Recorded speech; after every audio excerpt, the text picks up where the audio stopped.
കൃഷ്ണൻ്റെ കാര്യത്തിന് സംഭവിക്കുന്നതാണ് ഈ വാത്സല്യം എന്നുള്ള ഈ സംഗതിയെ ഇവർ ഡിലീറ്റ് ചെയ്ത് കളിയാ ചെയ്യുക. എന്നിട്ട് ഇതിനെ മസിൽ പിടിയുള്ള ഒരു ഞങ്ങളുടേത് എന്താണ് കംസനെതിരെ പോരാടിയിട്ടുള്ള ഒരു വമ്പൻ കക്ഷിയാണ്. ഇനി കള്ളൻ എന്ന് വിളിക്കരുത്. കള്ളൻ എന്ന് നമ്മൾ അദ്ദേഹത്തെ വിളിച്ചുകൊണ്ടിരുന്നത് വാത്സല്യത്തോടെ, എൻ്റെ മോനെ ഞാൻ കള്ള, കൊച്ചു കള്ള എന്നൊക്കെ വിളിക്കുന്ന പോലെ വാത്സല്യത്തോടെ വിളിക്കുന്ന, അല്ലാണ്ട് എടാ ബാങ്ക് കൊള്ളക്കാരാ എന്ന് വിളിക്കുന്ന പോലെ അല്ല അത് വിളിക്കാറ് എന്നുള്ളത്. ആരാണ് ഹർഷ ഇത് പറയുന്നത്? ഒറ്റക്കാരും കൂടെ ആരാ പറയുന്നത്? കേരളത്തിൽ നിന്ന് കേരളത്തിൻ്റെ മുഖ്യമന്ത്രി പിണറായി വിജയനോ തമിഴ്നാട്ടിൽ നിന്ന് തമിഴ്നാട് മുഖ്യമന്ത്രി സ്റ്റാലിനോ ഇമാതിരി ഒരു പ്രസ്താവന നടത്തി ആലോചിച്ച് നോക്കി.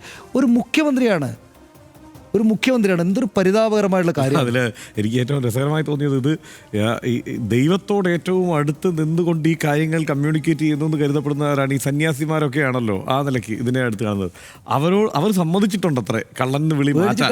അത് മേടിച്ചിട്ടായിരിക്കും കള്ളൻ വിളി മാറ്റാൻ അവർ സമ്മതിച്ചിട്ടുണ്ട് എന്ന് പറയുന്നത്. മാത്രമല്ല ഇതിപ്പോൾ ഈ തീരുമാനം ഇങ്ങനെ രാജ്യവ്യാപകമായി നടപ്പാക്കാനെങ്ങാനും BJP തീരുമാനിച്ചാൽ എന്താ അവസ്ഥ? ഇപ്പോൾ സാഹിത്യകാരന്മാരെ എല്ലാം ചേർത്തൊരു ക്യാമ്പയിൻ നടത്താനാണ് ഉദ്ദേശിക്കുന്നത്. ഇവിടെ ഇപ്പോൾ പൂന്താനത്തെയും ചെറുശ്ശേരിയെ എഴുത്തച്ഛനെയൊക്കെ ഇനി തിരുത്താൻ പറ്റുമോ? അവരെല്ലാം ഈ കള്ളക്കണ്ണനെ എഴുതി വെച്ചിട്ടുണ്ട്. എത്ര സുന്ദരമായ ഒരു സങ്കല്പം. അതായത് ഇനി അങ്ങോട്ട് കൃഷ്ണകഥയൊക്കെ എഴുതുന്ന കഥാകാരന്മാർ, ഈ കഥാകാരന്മാരുടെ കഥയിലെ അമ്മ ഇവൻ വെണ്ണ എടുത്താൽ മോനെ വിപ്ലവകാരി കള്ള എന്ന് വിളിക്കരുത് അമ്മ. പിന്നെ നവനീത ചോര കേരളത്തിലേക്ക് ഒതുങ്ങണ്ട. ഇപ്പം മധ്യപ്രദേശിലാണെങ്കിൽ നവനീത ചോര എന്നോ ചിറ്റോറോ വിളിക്കാൻ പറ്റില്ല.